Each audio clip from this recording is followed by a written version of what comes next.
Bonjour à toutes et à toutes et bienvenue donc aux personnes qui nous rejoignent dans le cadre de ces rencontres économiques du territoire Nord pour une conférence donc sur le thème du sourcing des fournisseurs.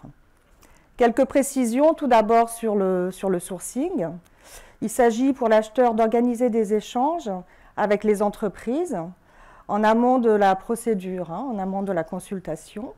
Ces échanges lui permettent à l'acheteur de mieux appréhender le tissu économique local et de mieux définir son besoin. Ainsi, en fait, il peut fixer dans son cahier des charges, lorsqu'il définit son besoin, des exigences qui sont en adéquation avec l'offre disponible sur le marché. Donc c'est une étape préalable qui est très importante dans le processus d'achat. Et à ce titre, le législateur donc, a reconnu le sourcing dans le cadre de la réforme donc, du Code de la commande publique. Donc le sourcing est légalisé depuis 2016. Dans le cadre de cette webconférence, sur le thème en fait, des solutions existantes en matière de sourcing des fournisseurs, donc, nous ferons appel à deux plateformes de recherche spécialisées. Donc avec une plateforme locale qui est AchatPro, qui sera présentée par M. Léo Mignou, qui est cofondateur de cette plateforme. Donc il s'agit d'une recherche de plateforme des fournisseurs. Et ensuite, nous partirons en région Bretagne avec l'intervention conjointe de Mme Nolwenn Lecouturier, qui est chef de projet pilotage et évaluation de la politique d'achat de la région Bretagne, et ainsi que l'intervention de Stéphanie Gauthier, qui est directrice de produits Silex. Voilà, je passe donc la parole à M. Mignou pour sa présentation d'achatpro.re. Donc, il va nous présenter donc, quelles sont les fonctionnalités de votre plateforme et quels sont également ses atouts. Eh bien, bonjour. Donc, je m'appelle Léo Mignou et le cofondateur qu'on n'a pas encore nommé Rémi Voluère. On va vous présenter une plateforme de sourcing local qui s'appelle achatpro.re. On l'a créée en 2019 à partir d'un constat, c'est qu'on s'est rendu compte qu'il y avait de nombreux acheteurs publics et privés donc qui avaient recours à des fournisseurs à l'extérieur du territoire alors qu'il y avait des solutions locales qui existaient. Et on s'est rendu compte que la raison est parfois assez simple, c'est que parfois ils ne connaissent pas ces fournisseurs locaux. Alors on s'est dit qu'il fallait qu'on fasse en sorte de créer une plateforme qui puisse faire rencontrer cette demande locale et l'offre qu'il y avait sur le territoire. On a mis en place une version 1.0 du 1er janvier à septembre 2020. C'était une version qui était uniquement destinée aux entreprises et aux collectivités, et il y avait un double objectif. Alors, il y avait évidemment le premier objectif qui était de répondre à la problématique initiale, à savoir faciliter l'achat local et limiter les fuites économiques. Et le deuxième objectif, c'était aussi d'engendrer un gain de temps et des économies pour l'acheteur, puisque la plateforme permet de trouver facilement des fournisseurs, donc gain de temps, et des économies parce qu'elle permet une meilleure mise en concurrence. Ce que je vous propose, c'est qu'on voit la fonctionnalité de base de AchatPro sans entrer dans les détails, à savoir la recherche de fournisseurs. Alors, la première étape, ça va être de spécifier son besoin. C'est important de bien spécifier un besoin lorsqu'on fait une demande à un fournisseur pour qu'il puisse nous faire un bon devis, qu'il puisse bien répondre aux besoins qu'on a. Donc, ça se fait de manière assez simple. On définit le besoin, on met un petit budget, une date limite de réponse si on est pressé, et on peut ajouter des fichiers techniques. Donc, ça, c'est assez rapide. On va passer à la deuxième étape qui est le fait de rechercher un fournisseur. Alors, pour rechercher un fournisseur, en fait, on a une base de données AchatPro. Et cette base de données, ça rassemble en fait l'ensemble des informations, des données INSEE sur les entreprises de la Réunion, donc mis à jour quotidiennement. C'est-à-dire qu'on est en capacité de récupérer toutes les entreprises qui ont un numéro de SIRET et de manière actualisée. Et en plus de ces informations INSEE, nous, on a recueilli énormément d'informations sur les prestataires de services et les fournisseurs de la Réunion, et notamment beaucoup de contacts mail directs ou de numéros de téléphone. On a également une étape de qualification, puisque souvent les codes APE qui sont présents dans les fichiers INSEE ne disent pas de manière détaillée ce que fait le fournisseur. Et c'est toute la problématique pour identifier des fournisseurs de produits et services de niche qui nous a amené à constituer un catalogue aujourd'hui qui représente à peu près 75% des entreprises présentes sur le territoire réunionnais. Après, ça va être assez simple pour faire la recherche. Ça va être une recherche qui fonctionne par mots-clés. Donc, on indique des mots-clés. Par exemple, je recherche un électricien, par exemple. Ça peut être n'importe quel prestataire de service ou fournisseur. Là, la plateforme va aller chercher dans l'ensemble des fiches entreprises les mots-clés qui vont sortir comme électricien. On va trouver très rapidement en fait tous les électriciens de l'île. On va pouvoir aussi utiliser des filtres parce que sur électricien, on va en avoir des centaines. On va pouvoir mettre qu'on veut des électriciens dans la zone nord ou dans Saint-Denis, si j'habite à Saint-Denis, pour effectivement ne pas avoir tous les électriciens du sud, des électriciens un peu loin. On va pouvoir aussi spécifier la taille de l'entreprise en utilisant le nombre d'employés, puisque c'est des données qu'on va avoir. Et on va pouvoir travailler plutôt avec des petites TPE-PME ou avec des grandes entreprises si on en a besoin. Une fois qu'on a recherché les fournisseurs, on va les ajouter à un panier. Donc, l'idée, c'est d'en choisir plusieurs qui peuvent répondre à son besoin pour pouvoir les mettre en concurrence et pour en avoir qui répondent rapidement parce que, effectivement, des fois, les fournisseurs, ils mettent un petit peu de temps à répondre. Une fois qu'on a fait donc, ce panier des fournisseurs, là, on va pouvoir les contacter et les choisir.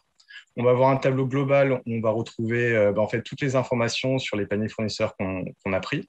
On a une première colonne où en fait, on voit la société, une deuxième, le contact de l'entreprise. On va avoir après un espace commentaire, statut qui va nous permettre de gérer le processus d'achat, de savoir où on en est. Et puis, on va pouvoir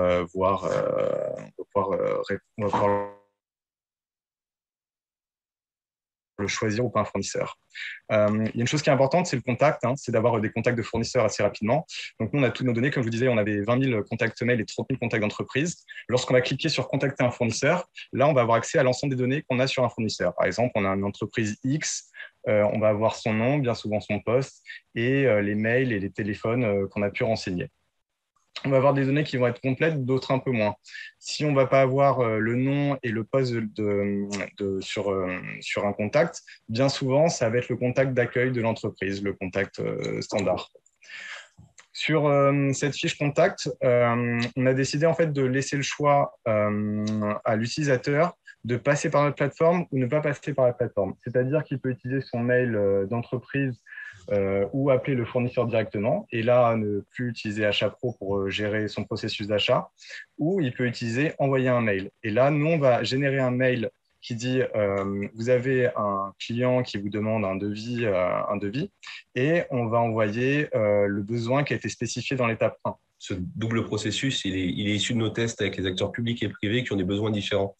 Donc, on a effectivement une procédure spécifique pour les acteurs publics qui permet de respecter les étapes de la commande publique, d'aller et d'avoir surtout une traçabilité des réponses dans un dossier compilé complet sur la procédure d'achat. Les acteurs privés souhaitant souvent être plus rapides et contacter directement l'opérateur.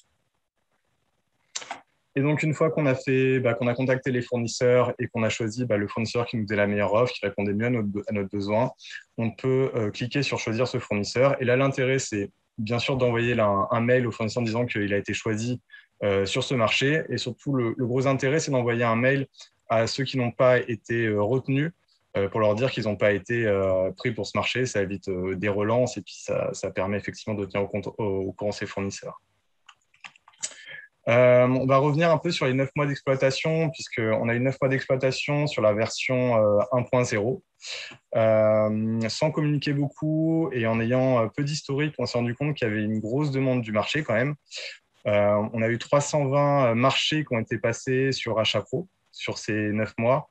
On était sur des montants moyens de 3 000 €. On est sur du B2B, mais on n'a pas eu les plus gros marchés non plus qui ont été passés dessus. Et du coup, c'est 1 million de chiffre d'affaires qui a été généré par des fournisseurs locaux sur la plateforme. Au niveau des utilisateurs, alors on a eu 106 entreprises et institutions publiques différentes qui ont lancé au moins un marché sur la plateforme et ça a été 450 fournisseurs différents qui ont répondu à un ou plusieurs appels d'offres. Pour les entreprises inscrites, il y en a eu 700 en tout. Et effectivement, il y en a chez qui il n'y avait pas eu de marché qui a été passé sur leur secteur. Donc aujourd'hui, on est un petit peu en stand-by sur la version 1.0 et on est en train de préparer justement une version 2.0 pour l'optimiser au maximum et répondre aux besoins du marché local. On s'est rendu compte surtout dans cette première expérience, alors notre intuition au départ, c'était de dire effectivement La Réunion est très différente dans sa consolidation que l'écosystème métropolitain, c'est-à-dire que la plupart des acteurs n'ont pas de présence Internet, ne sont pas identifiés du coup et identifiables par des recherches simples. Donc le vrai sujet au départ, ça a été de constituer cette base de données qualifiée des 3/4 des entreprises réunionnaises, maintenue à jour au quotidien et collaborative avec les différents utilisateurs. Cette donnée-là permet de savoir qui fait quoi. C'était le premier sujet. Ensuite, on s'est confronté à une problématique de modèle économique pour rentrer chez les institutions. La plupart des plateformes privées qui font du sourcing aujourd'hui se rémunèrent en faisant les achats et en prenant des commissions sur les marges réalisées et les économies réalisées, ce qui est extrêmement compliqué d'un point de vue culturel à installer à La Réunion. Donc, la conduite du changement a été compliquée aussi au sein des collectivités pour faire adopter les outils de manière générale.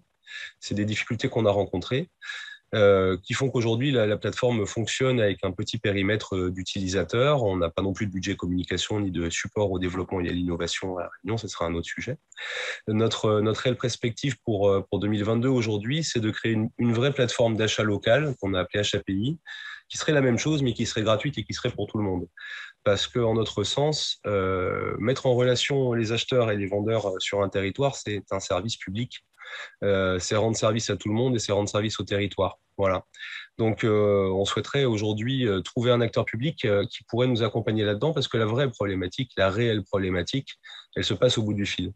Elle se passe quand les 3/4 des fournisseurs ne répondent pas dans les temps à la demande de devis parce qu'ils ne consultent pas leur mail. On parle de gens qui font des artisans, qui font du BTP, qui font des métiers qui ne sont pas forcément numériques dans leur usage.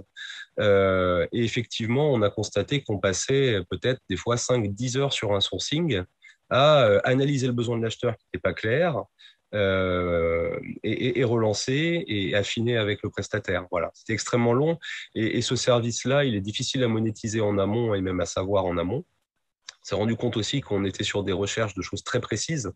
Les gens nous envoyaient les produits qu'ils n'arrivaient pas à trouver ailleurs. Donc forcément, c'était les plus complexes. On pourrait donner plein d'exemples un peu caricaturaux, mais on ne savait pas qu'il y avait des rempailleurs de chaises à La Réunion, mais que c'était un gros besoin. Et il n'y a pas de code API pour les rempailleurs de chaises. Voilà. Donc il faut les identifier dans un portail, il faut rendre facile l'accès à cette information et le process d'achat local. Voilà, voilà. Je ne sais pas si on a un temps pour des questions-réponses, ni si vous avez des questions. Oui. Oui, on aura il nous reste quelques minutes, effectivement. Oui, nous avons plusieurs questions qui sont posées par les internautes, les entreprises. J'aurais malgré tout, moi, une question préalable, à savoir l'inscription des entreprises sur votre site, elle se fait de manière automatique, uniquement à partir du code INSEE, c'est-à-dire que l'entreprise n'a pas à intervenir. Non, en fait, les 20 000 mails qui représentent la moitié des dirigeants à La Réunion, on les a collectés nous-mêmes à la main depuis 15 ans. Donc, c'est ce qui nous permet de savoir en amont qui et où. Donc, on a collecté toutes ces données à la main. Et voilà, on a les fiches INSEE qui sont des infos brutes, qu'on relie à des informations de contact, qui nous permettent d'envoyer directement à une personne qui ne s'est pas inscrite en lui disant, voilà, vous avez une demande de devis. Donc, la personne ne s'est jamais inscrite, en fait. Ces 20 000 personnes ne se sont pas inscrites. On en a 700 qui se sont inscrits par la suite, qui ont donc complété leur profil, leurs informations, etc. Mais on a déjà rentré leurs informations sans qu'ils le sachent. D'accord, ok. Oui, tout à fait. Oui, donc ça a été un travail de longue haleine que vous allez développer effectivement avec cette nouvelle plateforme. Et donc que vous espérez pouvoir faire de manière gratuite. Donc une question déjà, c'est le coût effectivement du service actuel qui est rendu par HAPRO. Alors aujourd'hui,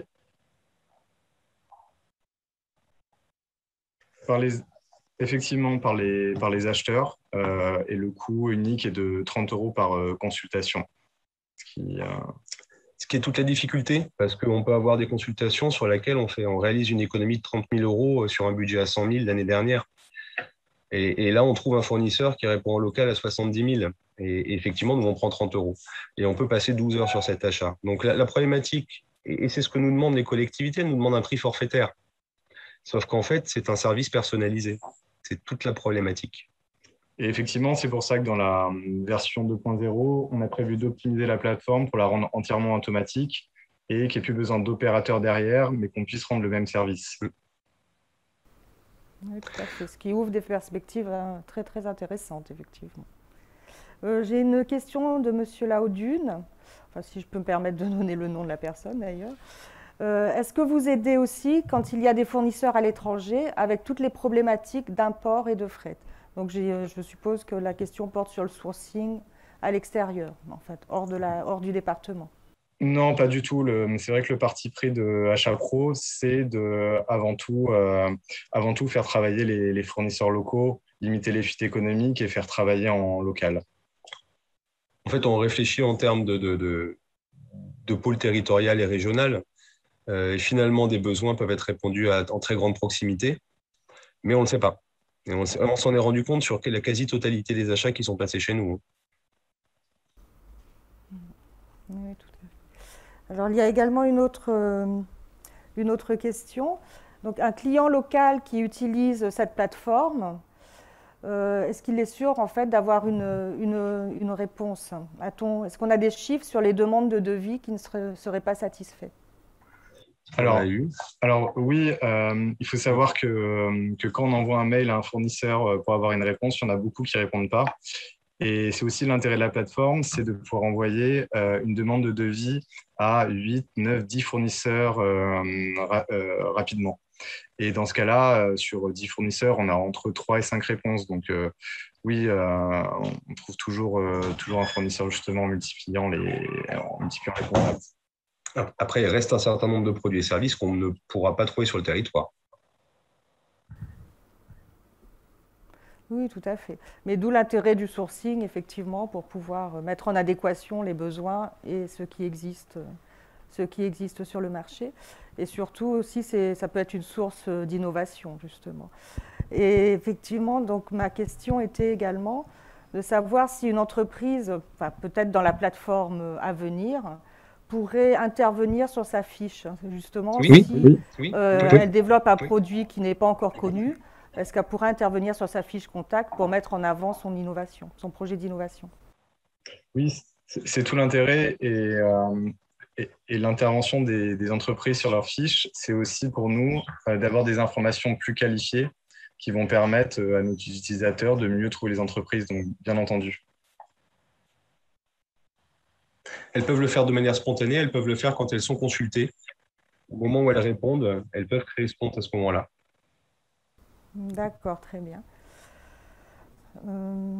Alors, apparemment, il y a un problème de retour sur les questions hein, pour les personnes qui sont en ligne.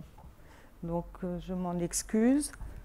Oui, donc on va poursuivre effectivement cette présentation. Voilà. Je vous remercie, Monsieur Mignoux, et votre collègue pour cette présentation hein, qui était vraiment très enrichissante et très, très précise. Bon, je vous invite à rester avec nous hein, pour la deuxième partie de cette conférence sur le sourcing. Si Madame Le Couturier et Madame Gauthier sont avec nous aujourd'hui, ah ça y est, donc les problèmes de son ont été réglés. Je pense que c'est ma voix qui était peut-être un peu trop faible, je m'en excuse. Voilà. Donc nous allons passer. Bonne journée. Oui. Voilà. Bonjour, merci. Bonne journée. Merci, bonne journée. Oui, donc Madame Gauthier et Madame Le Couturier, donc je vous rappelle, on est en région Bretagne, où on a sollicité effectivement Madame Le Couturier, qui est chef de projet pilotage et évaluation de la politique d'achat donc de la région Bretagne, pour nous présenter en fait. Bonjour. Pour nous présenter ces pratiques de sourcing, et notamment avec la plateforme Silex, qui sera également présentée avec Madame Stéphanie Gauthier. Bonjour. Voilà, bonjour. Donc je vous passe la parole, hein, si vous voulez bien nous expliciter donc, quelles sont vos pratiques en la matière, des pratiques qui sont très, très développées à ce que j'ai pu voir. Je vois que bonjour, Stéphanie, peut-être vouliez-vous présenter avant, compléter. Allez-y. Alors, bonjour, Stéphanie Gauthier. Donc, je suis directrice produit dans la société, au sein de la société Silex, dont je parlerai un peu plus en détail. Et je suis aussi en charge du projet qui est mené avec la région Bretagne depuis maintenant 3 ans, je crois, à peu près, et qui nous permet de continuer à faire évoluer la solution pour mieux répondre aux besoins de la région. Et alors, moi, j'ai un écho. Je m'entends parler. Pareil. Également, j'ai un écho.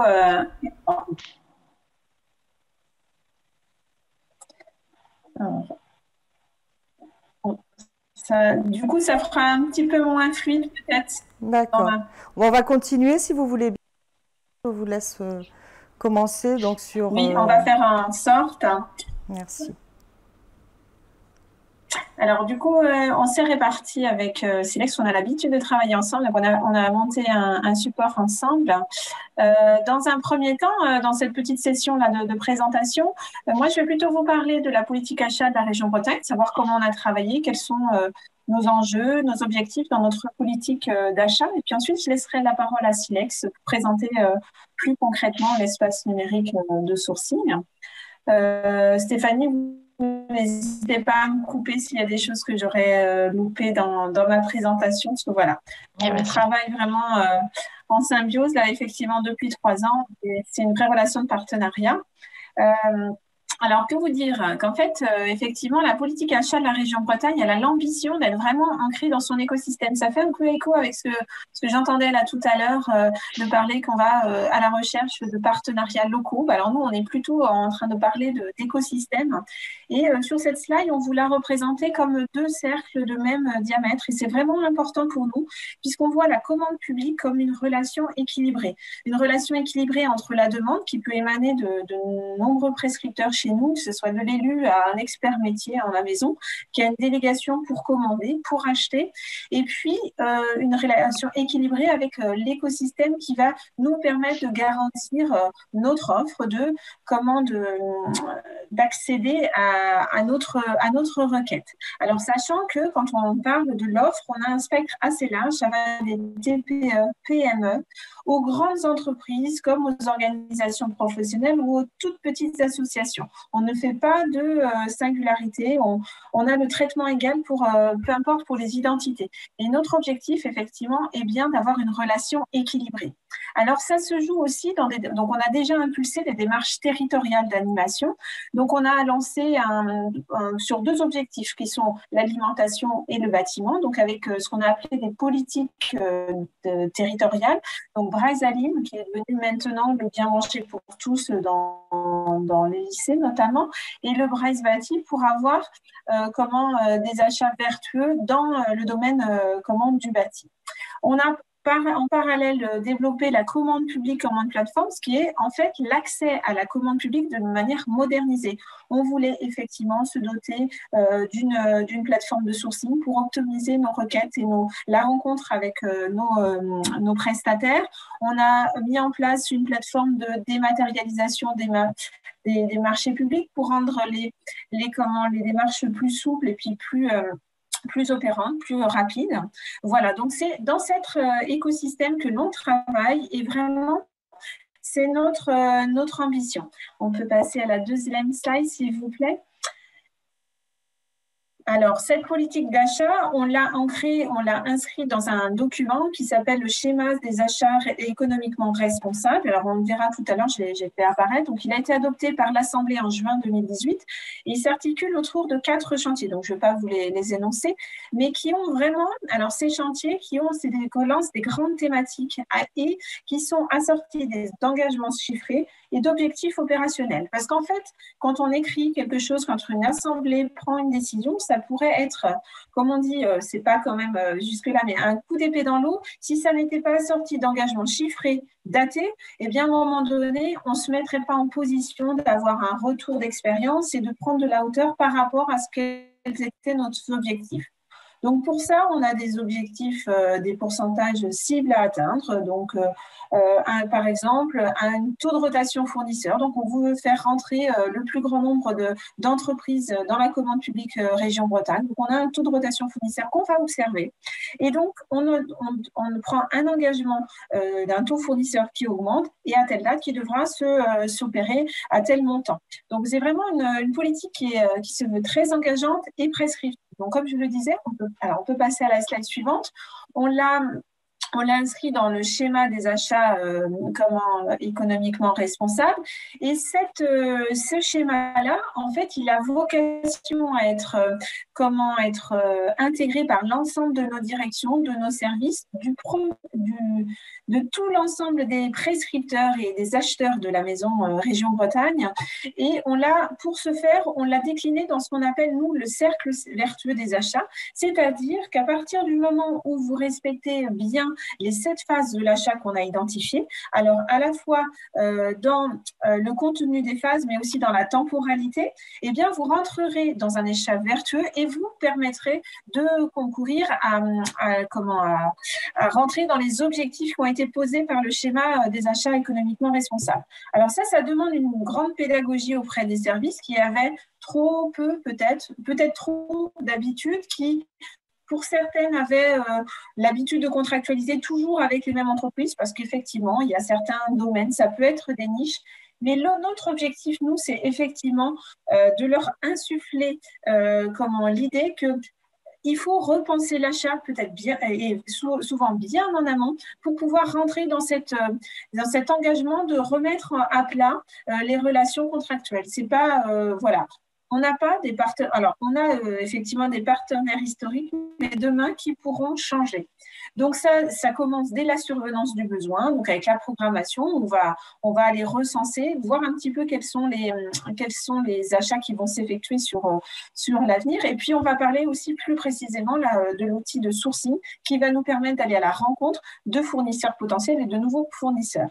Alors, ces phases de l'achat, elles sont d'autant plus vertueuses qu'elles nous permettent de faire des achats vertueux au sens où, alors la définition est peut-être c'est peut-être un peu présomptueux de parler d'achat vertueux, mais ce que ça signifie, c'est qu'en fait, on veut vraiment, c'est ce que je disais tout à l'heure, une relation acheteur-fournisseur équilibrée, mais aussi et surtout rentrer dans des objectifs multiples, mais de remplir au maximum ces critères. Donc, on parle des critères sociaux, des critères de coût, de qualité, de délai, d'environnement. On est passé d'une philosophie où on va acheter au moins 10 ans. Voilà, on avait un besoin, on prend le moins cher. Non, on va avoir une réflexion sur l'impact écologique de notre achat, l'impact sociétal. Donc, on va voir l'achat de manière très globale.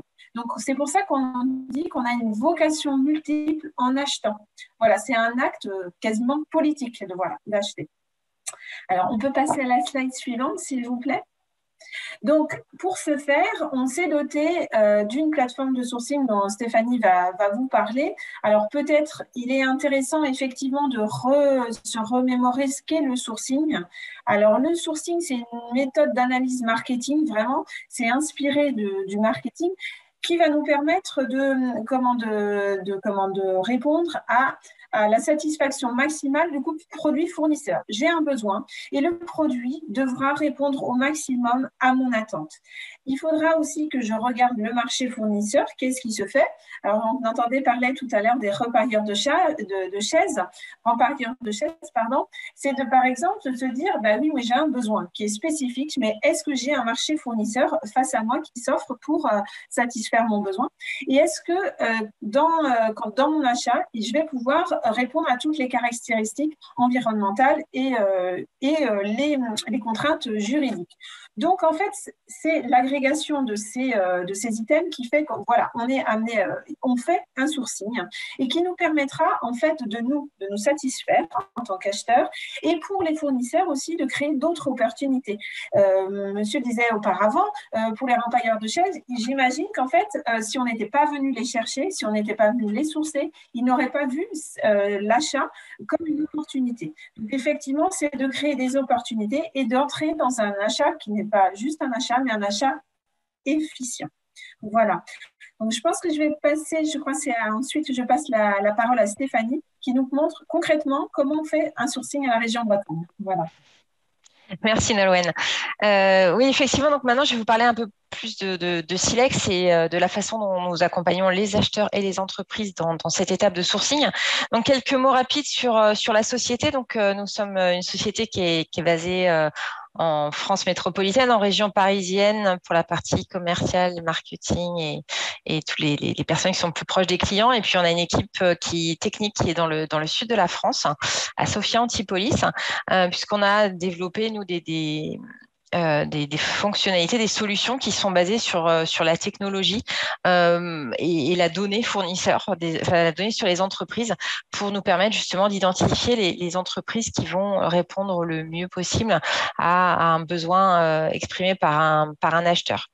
Donc la société vient de fêter ses 7 ans et aujourd'hui nous avons environ 70 clients côté acheteur, puisque nos clients sont les entreprises acheteurs, donc du secteur public ou du secteur privé. Et nous équipons des régions comme la région Bretagne ou la région Rhône-Alpes, des départements, la direction des achats de l'État, et puis aussi des acteurs du secteur privé, notamment en particulier dans le secteur de la banque assurance. Donc, qu'est-ce que la solution Silex? Alors, j'ai retrouvé beaucoup de similarités, beaucoup de choses en commun avec la solution Achat Pro, avec effectivement une même vocation de faciliter la mise en relation entre les acheteurs et les entreprises. Parce que je suis tout à fait d'accord à ce que disait monsieur. Aujourd'hui, surtout quand on parle de PME, de petites entreprises, artisans, c'est des gens qui sont très accaparés par leur métier, par leur travail au quotidien, et qui sont qui peuvent passer à côté de très grosses opportunités parce qu'ils sont pas au fait des demandes des acheteurs, et donc la vocation de Silex c'était de faciliter cette mise en relation pour que quand un acheteur exprime un besoin, on aille spontanément et proactivement vers les entreprises pour leur indiquer qu'il y a un besoin émanant d'un acheteur. Donc c'est un peu la même philosophie que ce qu'a expliqué Achat Pro. Nous aussi, on se base sur la base Sirène. Donc on a en revanche, nous c'est national, on a les 13 millions d'entreprises qui sont recensées automatiquement. Donc on a toutes les entreprises qui sont françaises qui sont présente sur la plateforme Silex, et on crée des fiches fournisseurs automatiquement basées sur tout ce qui vient du Sirène, donc leur identité, mais on va collecter d'autres informations qui vont venir de catalogues, de répertoires, d'annuaires divers et variés pour enrichir justement cette connaissance sur les fournisseurs et permettre de donner déjà un premier niveau d'information aux acheteurs qui sont à la recherche de fournisseurs. C'est une solution qui est assez accessible, facile d'accès pour les entreprises, qui est gratuite aussi. Donc, elles sont aussi existantes sur Silex et elles peuvent activer leur compte grâce à leur numéro de SIRET et enrichir leur profil, ajouter leurs offres et définir leurs compétences. Et lorsqu'elles elles vont être identifiées par nos technologies sur un sourcing, et elles vont être aussi alertées automatiquement. Donc, les bénéfices pour les fournisseurs, pour les entreprises, c'est que les échanges sont simplifiés. Ils se font sur la plateforme, puisque la plateforme contient un système de messagerie. Donc, l'entreprise va être alertée automatiquement quand elle a été identifiée comme pouvant répondre à un besoin d'un acheteur. Et tous les échanges vont se faire directement sur la plateforme, ce qui fait effectivement qu'on a aussi, nous, de la traçabilité sur les échanges, chose très importante côté secteur public. Nolwenn a parlé des éléments non extra-financiers, extra-économiques, qui permettent de qualifier une entreprise. Donc nous, on cherche toujours à enrichir la donnée qu'on a sur les entreprises. Donc on va aussi permettre de qualifier une entreprise au-delà de ses compétences et de son savoir-faire aussi sur des critères non économiques, extra-financiers, donc tous ces critères qui rentrent dans la RSE. Est-ce qu'il y a des notions d'innovation? On va aller chercher toutes les informations sur les sociétés qui font partie des pôles innovation, par exemple. On a la typologie des entreprises. Est-ce que ce sont des PME, des grandes entreprises? Et ce qui permet justement de donner des éléments aux acheteurs qui vont leur permettre d'argumenter leur choix, d'augmenter leur choix quand ils vont sélectionner les fournisseurs avec lesquels ils veulent travailler. Donc, le gain de visibilité, bien évidemment, pour les entreprises, puisque on le sait tous, les PME, les petites structures sont beaucoup moins visibles aujourd'hui sur Internet que les grands groupes qui ont des équipes qui sont dédiées à ça. Donc, c'est vraiment cette facilité aussi, ce gain de visibilité pour les petites structures pour être visible sur la plateforme. Donc, vous avez à la Réunion donc cette solution qui met en avant les entreprises de la Réunion. Nous, on travaille pas mal avec nos clients acheteurs, notamment en région Bretagne, justement pour aller vers les entreprises ensemble, pour les aider à s'inscrire sur la plateforme, gagner en visibilité, devenir de plus en plus visible. Donc, on travaille encore une fois en partenariat avec nos clients sur ça.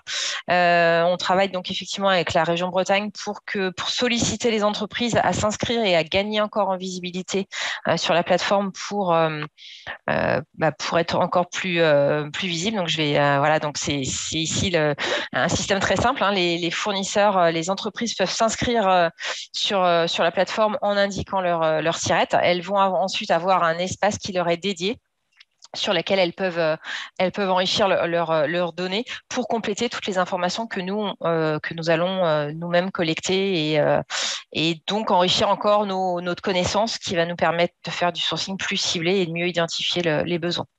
Donc beaucoup de partenariats notamment avec nos acteurs publics qui effectivement ont volonté de développer l'économie locale.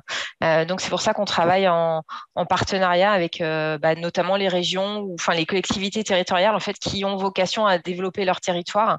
Et donc c'est vraiment quelque chose qu'on fait ensemble pour faciliter l'accès à la commande publique pour les entreprises. Donc voilà, les informations contenues dans Silex, donc le référencement des entreprises qui est automatique à partir du moment où les sociétés existent, ont une identité à l'INSEE.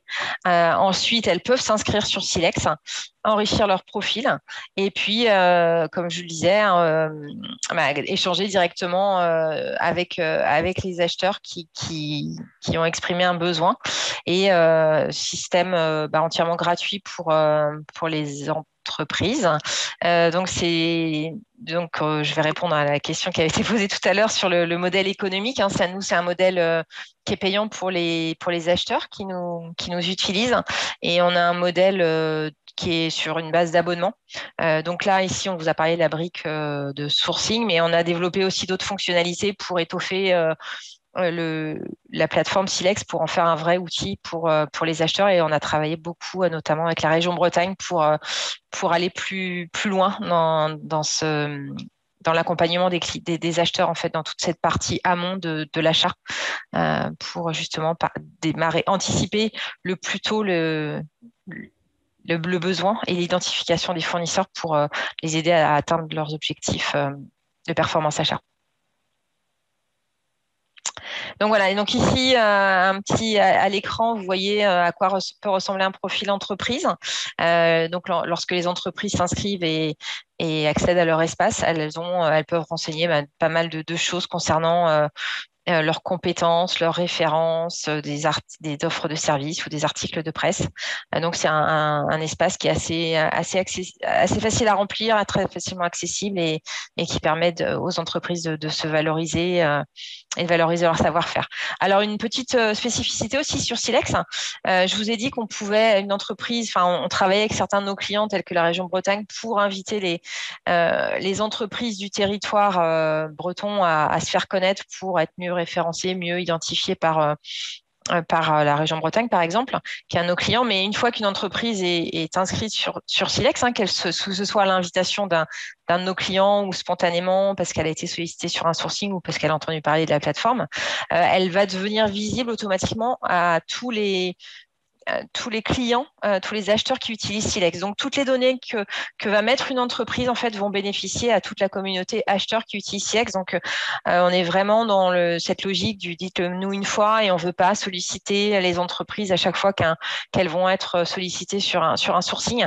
Une fois qu'une entreprise a rempli son profil sur Silex, elle devient visible et ces informations deviennent accessibles à tous les acheteurs qui utilisent la plateforme. Donc voilà, j'ai fait le tour. Il reste quelques minutes pour répondre à des questions s'il y en a. Oui, je vous remercie pour cette intervention qui est très, très complète. J'aurais une question pour Madame le Couturier, si vous le permettez. Vous aviez évoqué tout à l'heure le taux de rotation des entreprises. Est-ce que vous avez des statistiques en région Bretagne sur le fait que le sourcing a permis vraiment de renouveler, on va dire, les entreprises qui soumissionnent à vos marchés? Est-ce que vous avez pu dimensionner l'impact? Oui. Alors effectivement, on a inscrit dans le schéma. Alors effectivement, le taux de rotation fournisseur, c'est l'indicateur qui venait en illustration de la mise en place de sourcing. Alors à ce stade, on n'a pas encore vraiment de retour. On est dans une phase, où, je ne vais pas vous cacher, avec le renouvellement aussi de notre assemblée, on va rentrer dans une phase d'évaluation de notre schéma pour effectivement peut-être le remodeler ou pas à la marge. Et on est aussi dans une phase encore, on va dire, dans les prémices du lancement de notre plateforme de sourcing. Donc on n'a pas encore vraiment les réels impacts et la mesure du retour. Ce qu'on peut dire quand même, c'est que effectivement, si on n'a pas d'impact en termes chiffrés là, à stade, on a quand même le suivi.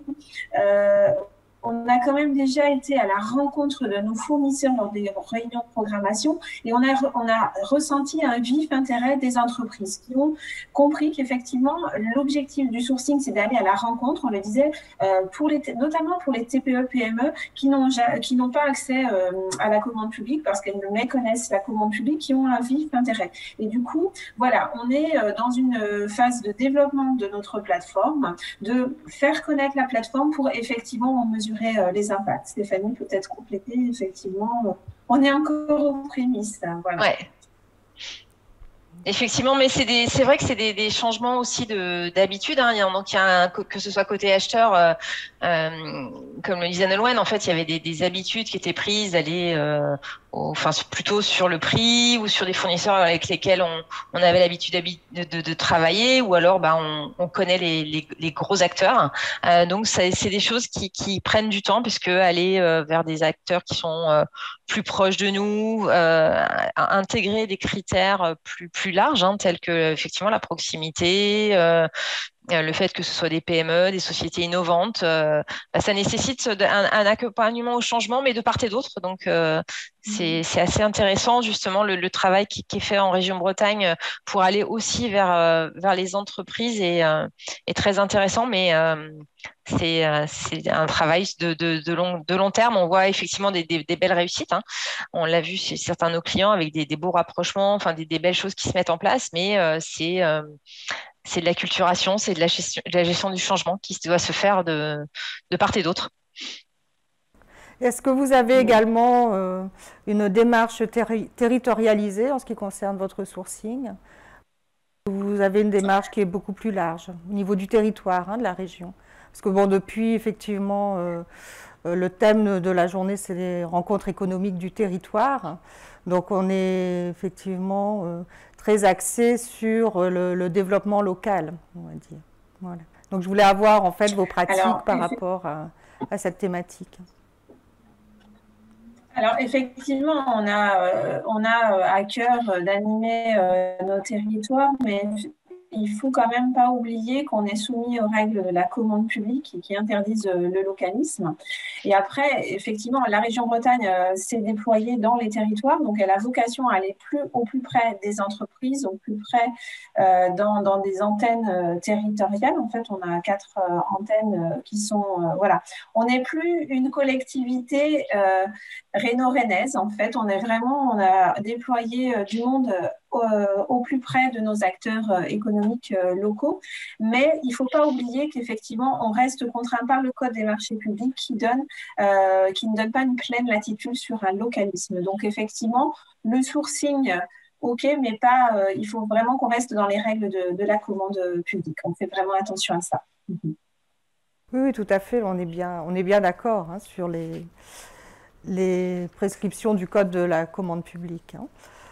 Très bien. Alors après, peut-être pour compléter, quand même dans notre programmation, effectivement, comme on a à cœur d'aller à la rencontre des entreprises dans les territoires, on a souhaité identifier d'ores et déjà dès le départ, en fait, si nos collègues savaient que, par exemple, l'achat devait avoir lieu, parce qu'on a 4 départements dans la région, si le département 29, qui est le plus en bout de la péninsule bretonne, si on devait faire un achat et qu'on sait d'ores et déjà que c'est à Brest, eh bien de l'identifier comme tel, puisqu'effectivement, il y a une continuité territoriale, mais il y a quand même quelques kilomètres entre les départements pour permettre effectivement à des entreprises brestoises de soumissionner à la commande publique. Qu'elles ne se disent pas, la région Bretagne n'achète que à Rennes, ses services sont à Rennes, donc elle n'achète que pour Rennes. Non, on a effectivement des antennes portuaires, par exemple, des lycées qui sont dans le 29. Donc, effectivement, on va essayer de se rapprocher au plus près des entreprises du 29. Voilà. Et quel est le délai de réponse en moyenne à une demande de devis sur le sourcing? Enfin, en fait, ce n'est pas vraiment une demande de devis, d'après ce que j'ai compris, hein, sur la plateforme Silex, voilà. Votre sourcing. Oui, peut-être préciser par rapport à cela. Effectivement, lors de la présentation, c'est quelque chose que j'avais relevé, c'est qu'effectivement, nous, on n'utilise pas la plateforme Silex comme une plateforme de demande de devis. On est vraiment, ce que je disais dans la définition du sourcing, on est dans le rapprochement du fournisseur avec l'acheteur. Donc ça a lieu bien en amont de l'achat. Donc pour ainsi dire, notre cahier des charges, il n'est pas encore écrit. On n'a pas le BPU de montée. Quand on lance un sourcing, on sait qu'à un instant T, on aura un besoin d'achat et qu'on veut aller connaître nos fournisseurs. Donc, on n'est pas vraiment on n'est pas dans la négo, on n'est pas dans la demande de devis. Donc, effectivement, parler de délai, c'est différent. C'est effectivement différent d'envoyer un mail pour avoir une réponse sur un devis que de rentrer en contact avec une entreprise pour savoir quelles innovations elles ont pu mettre en place. Si on a un bien, quelles sont les caractéristiques de son bien qui vont me permettre pour moi d'améliorer la rédaction de mon cahier des charges et d'avoir un marché qui ne soit pas infructueux. On n'est pas vraiment effectivement dans la requête de devis, donc on n'a pas de retour. Je ne peux pas trop répondre à votre question. Voilà. Alors je déborde un petit peu, mais ce sera la dernière question, sauf si effectivement il y a d'autres questions qui apparaissent. Donc je comprends bien, mais ce qui veut dire que du coup, est-ce que vous faites un sourcing on va dire systématisé, ou uniquement pour des achats spécifiques où vous ne connaîtriez pas très bien le marché, le tissu économique? Alors, on aimerait en fait que nos collègues prescripteurs, acheteurs de la région Bretagne aient un recours systématique au sourcing. Ça voudrait dire qu'on a réussi notre ambition, qui est de leur faire, ce que je parlais tout à l'heure, de rentrer dans un achat vertueux. C'est-à-dire qu'à chaque achat, on remet à plat les pratiques. Alors, que ce soit déjà avec qui on contractualise, mais aussi la pratique de l'achat en lui-même. Est-ce que je ne peux pas performer sur l'impact sociétal, l'impact environnemental en achetant? Donc, le jour où on aura une systématisation du sourcing par la région Bretagne, je pourrais dire que j'aurais accompli ma mission et qu'on aura converti tout le monde au sourcing. Effectivement, c'est l'enjeu. Alors, peut-être, expliquer un petit peu la méthode qu'on a adoptée avec Silex, c'est de se dire que dans un premier temps, alors là c'est l'objectif final, et comment on a fait? On a d'abord fait travailler les directions, alors ce qu'on appelle les plus acheteuses. Alors c'est pas péjoratif quand je m'adresse à des directions moins acheteuses, c'est pas péjoratif de dire vous achetez moins donc vous m'intéressez moins. Mais effectivement, dans l'idée d'optimiser les achats, qu'est-ce qu'on prend? C'est comme quand on fait construire une maison, on va aller voir les postes les plus coûteux et on va se dire si on gagne 5% sur la maçonnerie, ça sera déjà plus, il y aura un impact financier plus important que 5%, je ne sais pas, sur un achat de fourniture Delta. Donc du coup, on est allé travailler avec les directions les plus acheteuses pour qu'elles-mêmes, elles intègrent cette remise en cause, remise à plat de leurs pratiques. Et ensuite, on travaille, on diffuse aussi pour les directions les moins acheteuses. Mais ça demande effectivement beaucoup de pédagogie, de changement, de la conduite du changement. On est dans ça, de leur pratique d'achat, et puis de l'accompagnement perpétuel. Voilà. D'accord. C'est effectivement un vaste... C'est pour ça qu'on a choisi de se doter d'un... Pardon, excusez-moi, oui. Non, effectivement, c'est pour ça qu'on a souhaité se doter de l'outil Silex, qui est très simple d'utilisation, très pédagogique pour nos collègues.